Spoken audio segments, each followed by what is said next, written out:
தமிழ்நாடு மற்றும் புதுச்சேரியில் உள்ள 40 தொகுதிகளிலும் திமுக அபரிமிதமான வாக்குகள் வித்தியாசத்தில் வெற்றி பெற வேண்டும் என மாவட்ட செயலாளர்களுக்கு அக்கட்சியின் தலைவர் மு.க.ஸ்டாலின் அறிவுறுத்தியுள்ளார். நாளை மறுதினம் முதல் திண்ணை பரப்புரைகளை மேற்கொள்வது என தீர்மானம் நிறைவேற்றப்பட்டுள்ளது.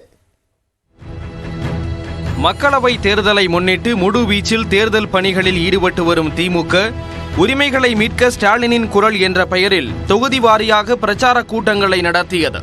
இந்த நிலையில் திமுக மாவட்ட செயலாளர்கள் மற்றும் தொகுதி பொறுப்பாளர்களுடன் அக்கட்சியின் தலைவரும் முதலமைச்சருமான மு.க.ஸ்டாலின் காணொலி மூலம் ஆலோசனை நடத்தினார்.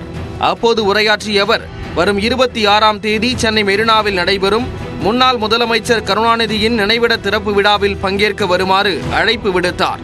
மேலும் உரிமைகளை மீட்க ஸ்டாலினின் குரல் என்ற தலைப்பில் நடைபெற்ற கூட்டங்கள் அனைத்தும் பெரும் வெற்றியடைந்துள்ளதாக பெருமிதம் தெரிவித்தார்.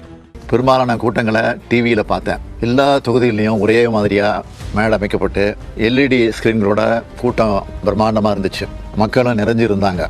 டாப் ஆங்கிளில் ஷார்ட்ஸ் எடுக்கப்பட்ட புகைப்படங்கள்லாம் மலைப்பை ஏற்படுத்துச்சு. இந்த கூட்டங்கள் தமிழ்நாடு முழுக்க இருக்கக்கூடிய நம்முடைய கழக உடன்பிறப்புகளையும் மிகுந்த உற்சாகப்படுத்தி இருக்கு. இனி இல்லந்தோறும் ஸ்டாலினின் குரல் என அரசின் செயல்பாடுகள் மற்றும் சாதனைகள் வழியாக தேர்தல் பரப்புரையை மேற்கொள்ளுமாறு மாவட்ட செயலாளர்களுக்கு மு.க.ஸ்டாலின் அறிவுறுத்தினார். அரசின் சாதனைகள், நிதிநிலை அறிவிப்புகள், மத்திய பாஜக அரசின் அநீதிகள் ஆகியவற்றை ஒவ்வொரு வீட்டுக்கும் கொண்டு செல்ல வேண்டும் என ஸ்டாலின் வலியுறுத்தினார். ஒவ்வொரு திட்டம் பற்றியும் படிச்சுக்கிட்டு மக்கள்கிட்ட போய் எளிமையாக அதை விளக்கணும். ஒரு குடும்பத்தில் இருக்கக்கூடிய எல்லாரையும் காப்பாற்றுற அரசா நம்மளோட அரசு இருக்குன்னு எளிமையாக புரிகிற மாதிரி பிரச்சாரம் செய்யணும். தேர்தல் பணிகளில் மிக வேகமாக செயல்பட்டு வருவதாக கூறிய முதலமைச்சர், புதுச்சேரி உட்பட 40 தொகுதிகளிலும் வெற்றி பெறுவோம் என்பதில் சிறிதும் சந்தேகம் இல்லை என்றார். ஆனால் அந்த வெற்றி மகத்தானதாகவும் பெறக்கூடிய வாக்குகள் அபரிமிதமானதாகவும் இருக்க வேண்டும் என மாவட்ட செயலாளர்களுக்கு அறிவுறுத்தினார்.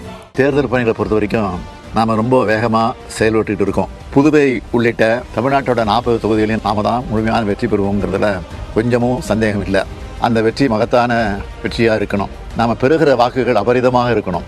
இல்லந்தோறும் ஸ்டாலினின் குரல் என்ற திண்ணை பிரச்சாரங்களை நடத்துவதுடன் மார்ச் 2 மற்றும் 3ஆம் தேதிகளில் தமிழ்நாடு முழுவதும் அரசின் நிதிநிலை அறிக்கையை விளக்கும் பொதுக்கூட்டங்களை நடத்தவும் மாவட்ட செயலாளர்கள் கூட்டத்தில் அறிவுறுத்தப்பட்டது.